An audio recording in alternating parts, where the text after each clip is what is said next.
Good morning students, मैं मदन कुमार 10वीं कक्षा के विज्ञान का पाठ जीव जनन कैसे करते हैं इसको लेकर आपके समक्ष उपस्थित हूँ।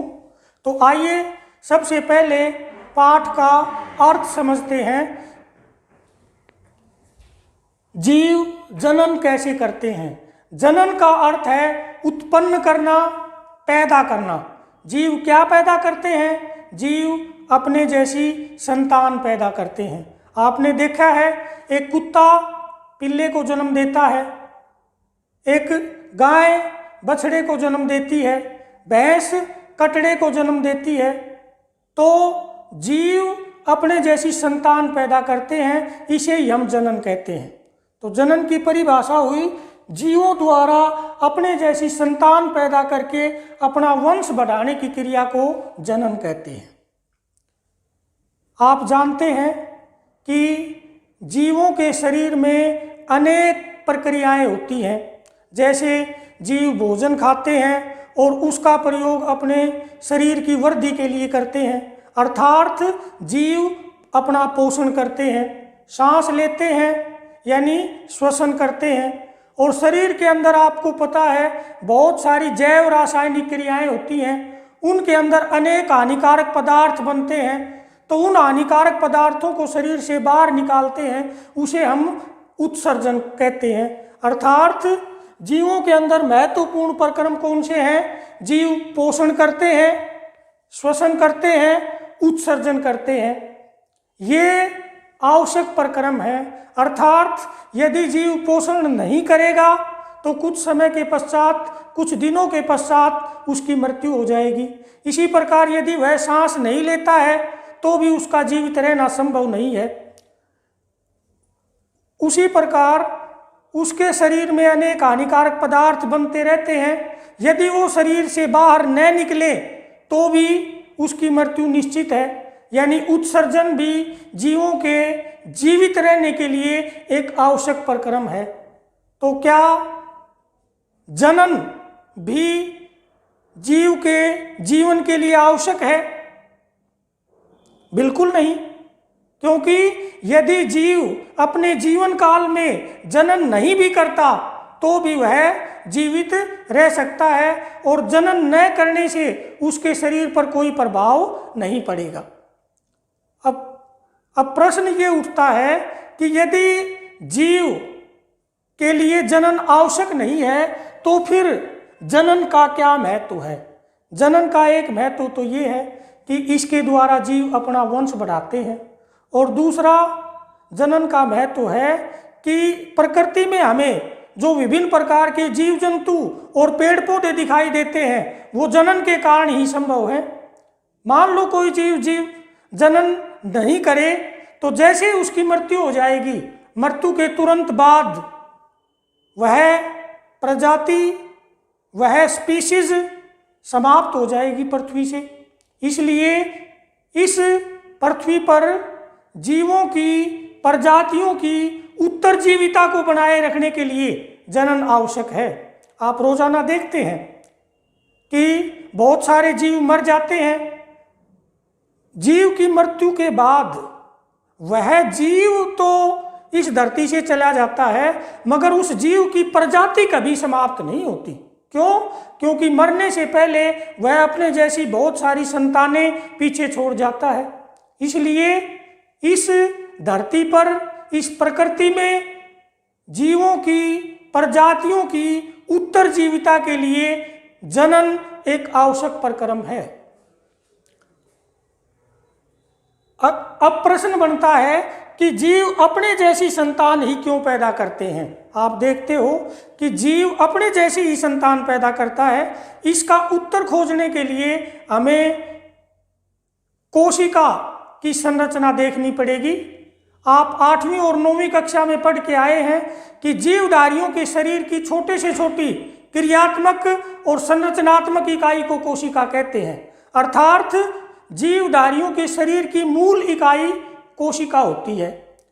कोशिकाएं भी दो प्रकार की आपने पढ़ी हैं, एक तो प्रोकैरियोटिक और एक यूकैरियोटिक। प्रोकैरियोटिक यानी असीम केंद्रक और यूकैरियोटिक माने ससीम केंद्रक, यानी इन दोनों में केंद्रक का एक अंतर होता है। उसमें वेल ऑर्गेनाइज्ड केंद्रक या न्यूक्लियस नहीं होता, जबकि यूकैरियोटिक या ससीम केंद्रक कोशिका के अंदर एक वेल ऑर्गेनाइज्ड न्यूक्लियस या केंद्रक पाया जाता है। तो कोशिका की यदि हम संरचना देखें तो कोशिका के अंदर केंद्रक होता है, केंद्रक में धागे जैसी संरचनाएं होती हैं जिनको हम गुणसूत्र कहते हैं, और ये गुणसूत्र डीएनए के बने हुए होते हैं। डीएनए यानी डीऑक्सी राइबो न्यूक्लिक अम्ल, ये डीएनए की फुल फॉर्म है, डीएनए के बने हुए होते हैं। इस डीएनए पर जीन होती हैं और ये जीन आनुवंशिक गुणों की वाहक हैं, अर्थात गुणों को एक पीढ़ी से दूसरी पीढ़ी में पहुंचाती हैं, एक कोशिका से अगली कोशिका में पहुंचाती हैं, एक पीढ़ी से अगली पीढ़ी में पहुंचाती हैं। यदि ये जीन एक जैसी हैं तो अगली पीढ़ी में गुण भी वही जाएंगी, और यदि ये जीन अलग अलग हैं तो फिर जीव की संरचना, उसका आकार, उसकी आकृति, उसकी बॉडी का डिजाइन वो भी अलग अलग होगा। तो हमें इस प्रश्न का उत्तर मिल गया कि जीव अपने जैसी संतान क्यों पैदा करते हैं, क्योंकि उसके गुणसूत्र जिस डीएनए के बने हुए होते हैं, जब कोशिका विभाजन करती है तो वो डीएनए अपनी फोटोकॉपी बनाता है, वो डीएनए रेप्लिकेट होता है, अपनी प्रतिकृति या फोटोकॉपी या डुप्लीकेट कॉपी या जीरोक्स कॉपी बनाता है, और वो लगभग अपने पहले डीएनए जैसी ही होती है। इसलिए क्योंकि जो संतान या संतति कोशिका बनी उसमें डीएनए अपनी जनक कोशिका जैसा है, इसलिए जीव अपने जैसी संतान पैदा करते हैं। क्या जब ये फोटोकॉपी बनती है डीएनए की डुप्लीकेट कॉपी बनती है, तो क्या वो हूबहू 100% एक जैसी अपने जैसी बनाता है? बिल्कुल नहीं, क्योंकि जब डीएनए रेप्लिकेशन होता है, अर्थात डीएनए की फोटोकॉपी बनती है, तो बहुत सारी जैव रासायनिक क्रियाएं होती हैं, और वो जैव रासायनिक क्रियाएं 100% एरर फ्री नहीं होती, यानी उसमें कुछ गलतियां हो जाती हैं, जिसके कारण जो नई कॉपी बनती है डीएनए की, वो अपनी मूल कॉपी से थोड़ा सा भिन्न होती है। और इसीलिए हम एक जाति के जीवों में कुछ असमानताएं देखते हैं, कुछ विभिन्नताएं देखते हैं। जैसे हम मनुष्य की बात करें तो किसी की लंबाई ज़्यादा होती है, किसी की लंबाई कम होती है, किसी के चेहरे की बनावट गोल होती है, किसी के चेहरे की बनावट चौकोर होती है, किसी की आंखों का रंग काला होता है, किसी की आंखों का रंग ग्रे या ब्लू कलर का होता है। तो ये सब उनकी जीन में विभिन्नता के कारण होता है। विभिन्नता किसे कहते हैं? एक ही जाति के जीवों में जो असमानताएं, जो अंतर, जो डिफरेंसेस पाए जाते हैं, उन्हें हम विभिन्नताएं कहते हैं। और ये विभिन्नताएं जैव विकास का कारण बनती हैं। जैव विकास माने पुराने जीवों से लंबे समय के पश्चात नए जीवों का बनना जैव विकास कहलाता है। तो ये जो विभिन्नता, अब हम देखते हैं जनन कितने प्रकार का होता है। जनन 2 प्रकार का होता है, अलैंगिक जनन और लैंगिक जनन। अलैंगिक जनन क्या होता है? इसमें एक ही जीव बिना अंडे के या बिना युग्मक के संतान पैदा करने का कार्य करता है, अर्थात यह यूनिपेरेंटल होता है। इसमें नर और मादा दोनों की आवश्यकता नहीं होती, बल्कि एक ही जीव बिना युग्मक के संतान उत्पन्न करने का कार्य करता है, उसे हम लैंगिक जनन कहते हैं। दूसरा है लैंगिक जनन। लैंगिक जनन में नर और मादा दोनों की आवश्यकता होती है, दोनों मिलकर संतान उत्पन्न करने का कार्य करते हैं। इसमें नर अपने शरीर में नर जनन कोशिका या नर युग्मक बनाता है, मादा के शरीर में अंडाणु या मादा जनन कोशिकाएं मिलती हैं, फिर वो नर और मादा युग्मक मिलते हैं जिसे हम निषेचन कहते हैं, उसके बाद नया जीव बनता है। तो अलैंगिक जनन में एक ही जीव बिना अंडे के या बिना युग्मकों के संतान पैदा करता है, जबकि लैंगिक जनन में नर और मादा दोनों जीवों की आवश्यकता होती है जनन करने के लिए या अपनी संतान पैदा करने के लिए। तो आइए हम देखते हैं अलैंगिक जनन कितने प्रकार का होता है। अलैंगिक जनन निम्न जीवों के अंदर होता है। अलैंगिक जनन के भी कई प्रकार हैं, जैसे खंडन, दूसरा विखंडन, तीसरा पुनर्जनन, चौथा मुकुलन, पांचवा बीजाणु द्वारा और छठा कायिक जनन। एक एक करके हम इसको देखते हैं। खंडन प्राय एक कोशीय जीवों में होता है।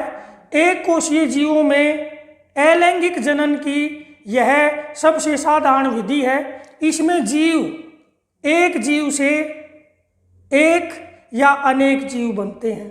खंडन भी दो प्रकार का होता है, द्विखंडन और बहुखंडन। द्विखंडन जैसे नाम से पता चलता है, इसमें जीव दो भागों में टूट जाता है और एक जीव से दो जीव बन जाते हैं, जैसे अमीबा, पैरामीशियम, यूग्लिना आदि एक कोशीय जीवों में होता है। अमीबा में जनन आपने देखा होगा, अमीबा की कोई निश्चित आकृति नहीं होती, किसी भी आकार का होता है। इसमें एक केंद्रक होता है। पहले तो केंद्रक एलोंगेट हो जाता है, थोड़ा सा लंबा हो जाता है और एक खांच उसके अंदर बन जाती है और इसी प्रकार की खांच उसकी कोशिका झिल्ली के अंदर बनती है और अंततः एक से दो अमीबा बन जाते हैं। तो द्विखंडन विधि में एक से दो जीव बनते हैं, एक कोशीय जीवों के अंदर होता है। अमीबा इसका उदाहरण है। दूसरा है बहुखंडन। बहुखंडन में एक से अनेक जीव बनते हैं। देखते हैं बहुखंडन कैसे होता है। इस विधि में सबसे पहले जीव का जो केंद्रक होता है वो अनेक छोटे छोटे टुकड़ों में विभाजित हो जाता है और फिर प्रत्येक केंद्रक के चारों ओर थोड़ा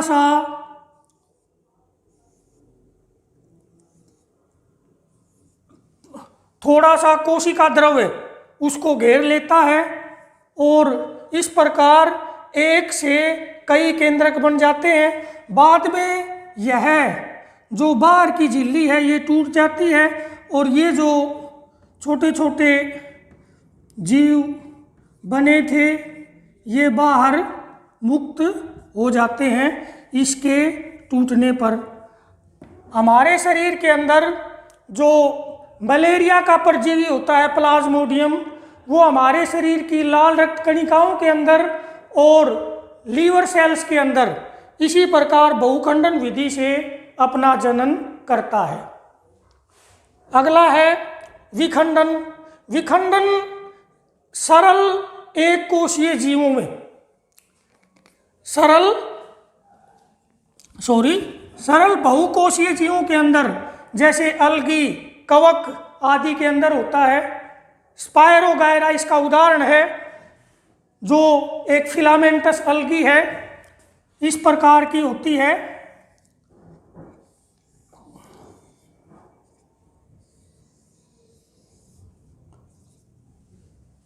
किसी कारण से यह टुकड़ों में टूट जाती है और प्रत्येक टुकड़ा एक नए जीव के रूप में विकसित हो जाता है। मान लो यहाँ पुरानी कोशिकाएं मर जाएं तो भी इसके टुकड़े हो जाएंगे, या पशुओं के द्वारा इसके टुकड़े हो जाएं तो प्रत्येक टुकड़ा एक नए जीव के अंदर विकसित हो जाता है। यह विखंडन है। तीसरा है पुनर्जनन। पुनर्जनन क्या होता है? आपने देखा होगा छिपकली के पीछे जब कोई उसका शत्रु जानवर लग जाता है तो वह अपनी पूंछ को तोड़ देती है, और यदि हम उस छिपकली का कुछ दिनों तक अवलोकन करें, उसको देखते रहें, तो हम ये पाएंगे कि उस छिपकली के कुछ दिनों के बाद नई पूंछ लग जाती है। यही पुनर्जनन है।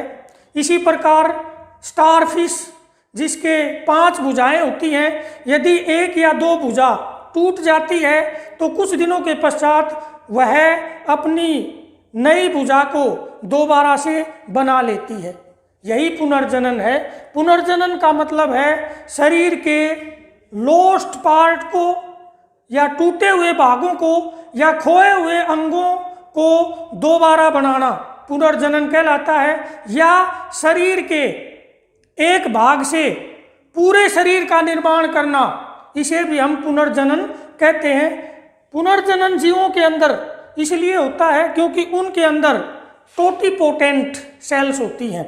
वे कोशिकाएं होती हैं जो दोबारा से विभाजन करके पूरे शरीर का निर्माण कर देती हैं। इसका उदाहरण है प्लेनेरिया और हाइड्रा। प्लेनेरिया में यदि आप देखोगे तो इस प्रकार की उसकी संरचना होती है, और जब ये प्लेनेरिया 2 या 3 भागों में टूट जाता है, ये इसके हमने 3 खंड कर दिए, तो प्रत्येक खंड या प्रत्येक टुकड़ा एक नए जीव में विकसित हो जाता है। इससे भी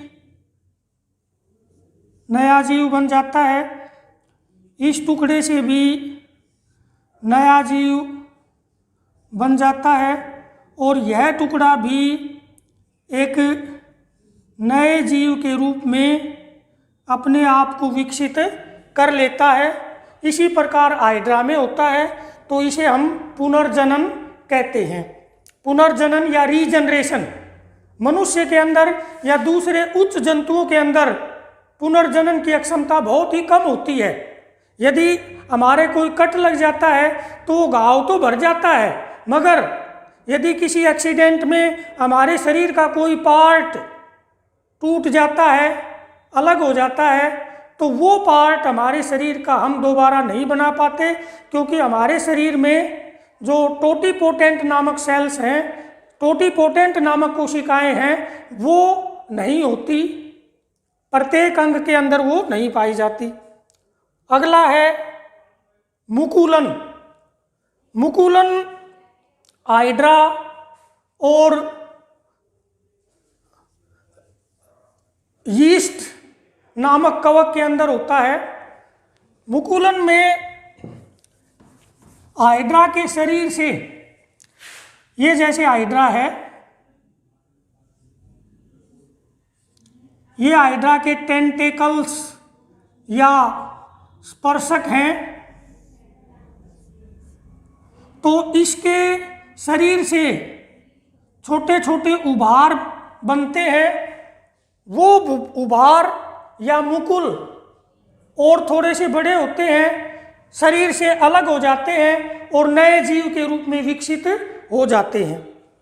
तो ये इससे निकले मुकुल या उभार, और यही शरीर से अलग होकर नए जीव के रूप में विकसित हो जाते हैं। तो यह तो मुकुलन की विधि है हाइड्रा में। अब हम देखते हैं यीस्ट नामक फफूंद के अंदर, जिसका प्रयोग बेकिंग कार्यों के लिए किया जाता है। तो ये यीस्ट है। पहले यीस्ट की कोशिका में एक उभार पैदा होता है और अंततः इसका केंद्रक भी 2 भागों में बट जाता है, और इस प्रकार यीस्ट के अंदर कोशिकाओं की एक श्रृंखला बन जाती है, जो बाद में अलग होकर एक नए जीव के रूप में विकसित हो जाती है। तो यह मुकुलन की विधि है यीस्ट। यीस्ट को हम खमीर भी कहते हैं, यीस्ट या खमीर नामक फफूंद के अंदर। उसके बाद है बीजाणु द्वारा। बीजाणु द्वारा भी जनन कवक या फफूंद के अंदर आमतौर पर पाया जाता है। देखते हैं बीजाणु द्वारा कैसे होता है।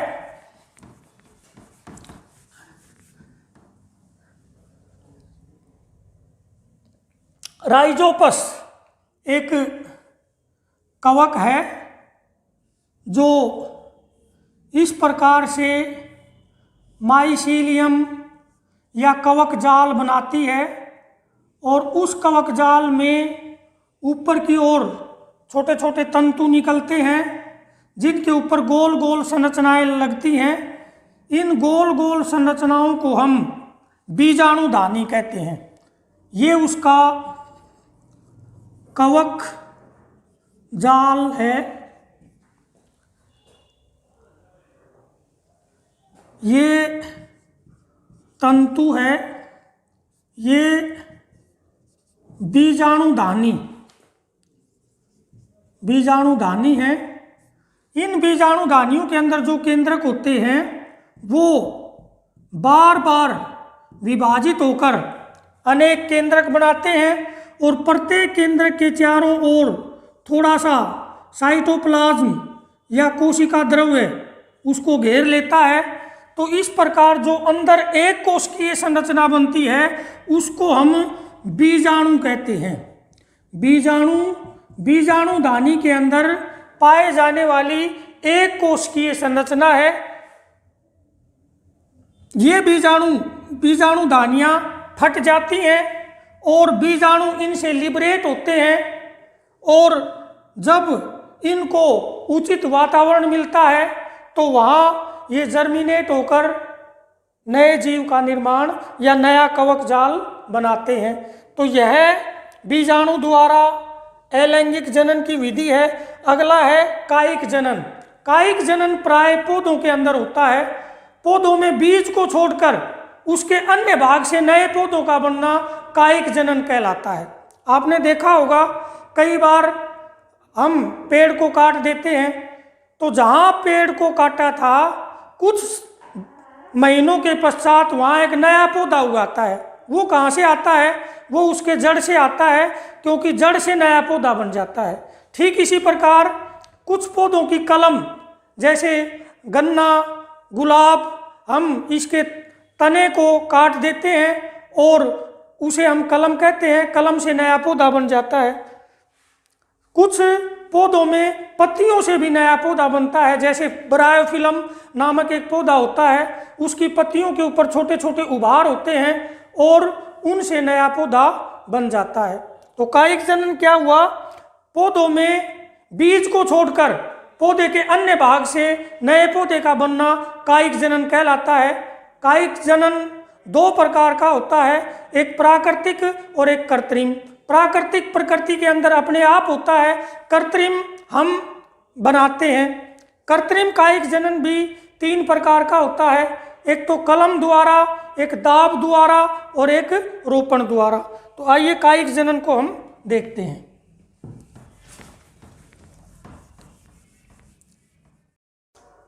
कायिक जनन दो प्रकार का होता है, प्राकृतिक कायिक जनन, दूसरा कृत्रिम कायिक जनन।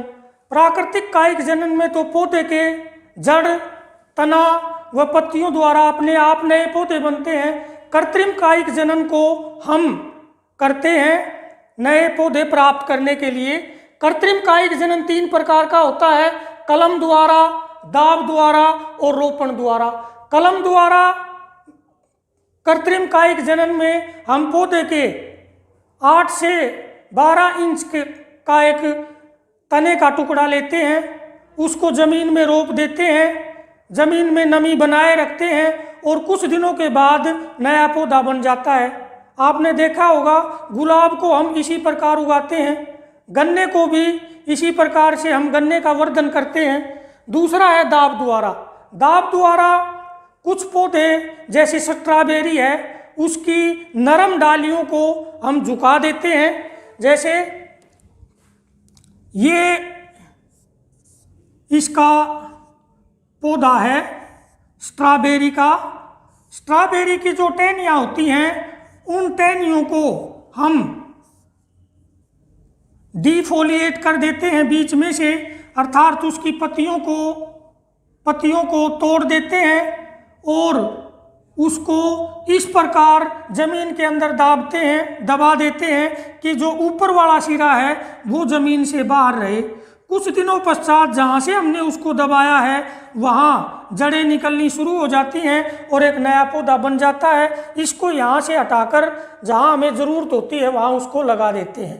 तो यह कायिक जनन की विधि है जिसमें हम टहनी को मिट्टी में दबाकर नए पौधे प्राप्त करते हैं। तीसरा है रोपण।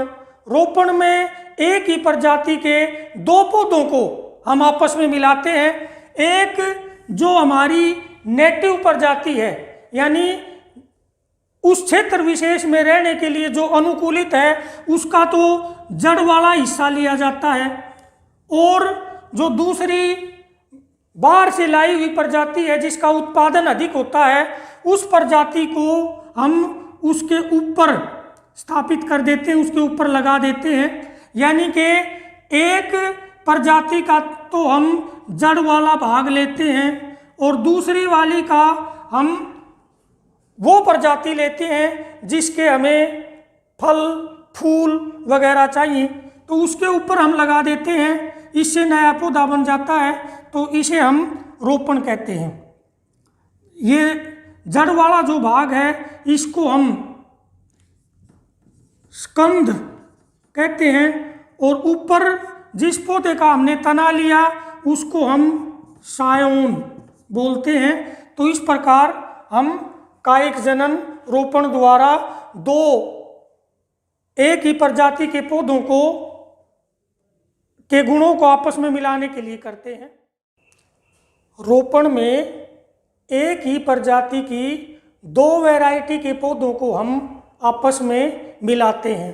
एक का जड़ वाला हिस्सा लिया जाता है और उसमें कंप्लीमेंट्री कट लगाकर दूसरे उसी प्रजाति के दूसरे पौधे का तने वाला हिस्सा लिया जाता है। उन दोनों को आपस में बांध दिया जाता है और बांधने के बाद उसके ऊपर हम पॉलीथीन वगैरह लगा देते हैं ताकि उसमें कुछ संक्रमण वगैरह न हो। तो जड़ प्राय उस पौधे की ली जाती है जो उस वातावरण में रहने के लिए अनुकूलित है, और तना जो हाई यील्डिंग वैरायटी है जिसकी उपज ज़्यादा होती है, जिसमें फूल ज़्यादा लगते हैं, जिसमें फल ज़्यादा लगते हैं, जिसके फलों की क्वालिटी बढ़िया होती है, ऐसे पौधे का लिया जाता है। तो इस प्रकार रोपण द्वारा भी हम कृत्रिम कायिक जनन करते हैं। तो प्यारे बच्चों, आप इस पाठ को पढ़िए, इसके अंदर जितने भी क्वेश्चन आए हैं उनको अपनी कॉपी में लिखिए और अपने डायग्राम बनाइए, और यदि कोई दिक्कत आती है तो अपने अध्यापक से पूछिए। धन्यवाद।